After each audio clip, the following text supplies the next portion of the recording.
Operation பண்ணும், motion போறதுல கட்டி இருக்கு, ஆபரேஷன் பண்ணும் அப்படின்னு சொன்னாரு. சரி ஆபரேஷன் தானே பண்ணிக்கலாம் அப்படின்னு சொல்லிட்டு பணத்தை கட்டிட்டு ஆபரேஷன் பண்ண. ஆபரேஷன் பண்ண அந்த நாள்ல இருந்து ரத்தம் நிக்கவே இல்லை. 1 மாத காலம் ரெஸ்ட்ரூம் போனா ரத்தம் போயிட்டே இருக்கும், நிக்கவே நிக்காது. என்ன செய்யறதுன்னு தெரியல. சரீரத்தில் உள்ள எல்லா ரத்தமும் கொஞ்சம் கொஞ்சமா போயிடுச்சு, உடம்பு ஃபுல்லா மெலிஞ்சிச்சு. என்ன செய்யறதுன்னு தெரியல. கடைசியா சரி ஓமந்தூரார் ஹாஸ்பிட்டல்ல போய் அட்மிட் ஆகும் அப்படின்னு சொல்லிட்டு ஓமந்தூரார் ஹாஸ்பிட்டல்ல போய் அட்மிட் ஆன. ஒரு 15 நாள் வரலையா அவங்க இருக்கிற ரத்தத்தெல்லாம் கொஞ்சம் கொஞ்சமா குத்தி குத்தி எடுத்து அவங்கள டெஸ்ட் பண்ணி பார்த்தாங்க, என்னன்னு கண்டுபிடிக்க முடியல.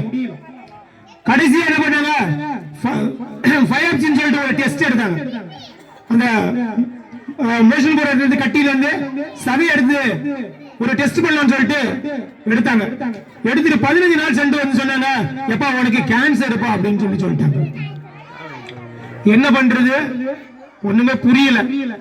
கடைசியா அவங்க கொடுத்த சர்டிபிகேட் கேன்சர். கேன்சர் சொன்னா உங்களுக்கு எல்லாருக்குமே நல்லா தெரியும் என்ன வியாதின்னு, தப்பிக்க முடியாது. என்ன பண்றதுன்னு தெரியல. டாக்டர் சொல்றாங்க இப்ப உனக்கு மறுபடியும் ஆபரேஷன் பண்ணணும், ஆபரேஷன் பண்ணதான் கேன்சர் ஒண்ணு விட்டு போவோம், இல்லைன்னா போகாது அப்படின்ட்டாங்க. குடல் அடிச்சு நீ செத்து போயிடுவ அப்படின்ட்டாங்க. சரி பரவாயில்ல ஆபரேஷன் பண்ணலாம் அப்படின்னு சொல்லிட்டு பார்த்தா ஆபரேஷன் மோஷன் பையன் வெளியில வச்சுதான் ஆபரேஷன் பண்ண லாங் லைஃப் அப்படியே இருக்கணும்னு சொல்லிட்டாங்க.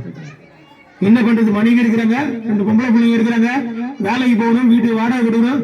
சென்னையில வாடுறதுன்னா நிகருக்கு ஒரு தெரியலாம். சென்னையில வாடகை வீட்டுல இருந்தோம்னா சம்பாதிக்கக்குள்ள அங்கதான் போகும், வேற ஒண்ணும் பண்ண முடியாது. அப்படிப்பட்ட ஒரு சூழ்நிலையில வாழ வேண்டிய காலகட்டம் வந்துருச்சு.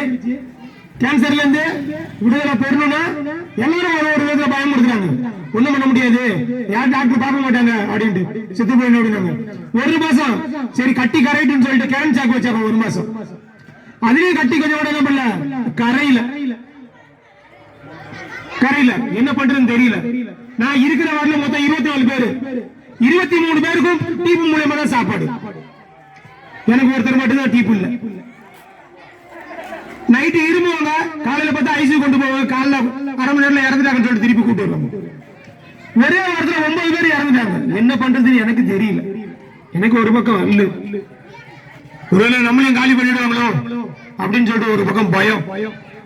டாக்டர் சொல்றாங்க எப்ப ஆபரேஷன் பண்ணும் வீட்டுக்கு மனைவி சொல்லிடுங்க அப்படின்றாங்க. என்ன பண்றதுன்னு தெரியல. சரி ஆபரேஷன் பண்ணா லைஃப் லாங்க வைக்க மாட்டாங்க, கண்டிப்பா ஆபரேஷன் போனா நம்மளையும் காலி பண்ணிட்டாங்க. அப்பதான் ஒய்ஃபோட தங்கச்சிக்கிட்ட போன் பண்ணி இந்த மாதிரி சொல்லிருக்காங்க, என்ன பண்ணலாம் அப்படின்னு சொல்லிட்டு கேட்ட போது நீ செத்தா பரவாயில்ல வீட்டுக்கு வந்துடு, நாங்க பார்த்து அவங்க எடுத்து வச்சுக்கிறோம் அப்படின்ட்டு. உடனே ஒய்ஃபுக்கு போன் பண்ணி நீ வா அப்படின்னாங்க. அவங்களும் வந்தாங்க, கையெழுத்து போட்டாங்க, அனுப்பி விட்டாங்க. போன ஆலயத்துல போயிட்டு சர்ச்சில் போயிட்டு ஒரு பிரேயர் பண்ண, ஏசப்பா நீங்க என்ன உயிரோட வச்சா அவங்களுடைய ஊழியத்தை செய்யற உங்களுக்கான சாட்சியா நான் நிப்பேன், அப்படி இல்ல என்னோட உயிரை எடுத்துக்கங்க அப்படின்னு சொல்லிட்டு ஜெபம் பண்ணிட்டு வீட்டுக்கு வந்துட்டேன். வீட்டுக்கு வந்து ஒரு 15 நாள் வீட்டுல இருந்தேன். நீ நினைக்கலாம் அவங்க பாண்டாங்க சொந்தம் என்று உலகத்தை சொல்லிக்கொள்ள யாரும் இல்லைங்க. ஆனா கட்டின மனைவியா இருக்கட்டும், பிள்ளைங்களா இருக்கட்டும், தாயாரா இருக்கட்டும், தகப்பனாரா இருக்கட்டும், நம்ம வியாதிப்பட்டால் நம்ம சற்று ஒதுக்கிதான் வைப்பாங்க. நம்ம கூட சேர்ப்பாங்க நினைக்கிறீங்களா? அது கேன்சர்னா உங்களுக்கு நல்லா தெரியும். நான் வந்து ஒரே ஊர்ல எங்க வீட்டுல என்ன பண்ணாங்க, தனியா தான் கட்டு கொடுத்தாங்க, சாப்பிடுறது தனியா தான் கொடுத்தாங்க. அப்படிப்பட்ட ஒரு சூழ்நிலை. ஆனாலும் ஆண்டவராகிய இயேசு கிறிஸ்து என்ன இன்னைக்கு 1 வருஷம் 3 மாசம் தாண்டிடுச்சு. ஆண்டவராகிய இயேசு கிறிஸ்து என்ன உயிரோடு கூட வச்சுக்கிறார், உயிரோடு கூட இருக்கிறார் நான் உங்களுக்கு சாட்சி. அப்படிப்பட்ட ஒரு சூழ்நிலை. 1 வருஷம் முடிஞ்சிச்சு, 3 மாசம் தாண்டி போச்சு, இன்னைக்கு உயிரோடு கூட இருக்கிறார்.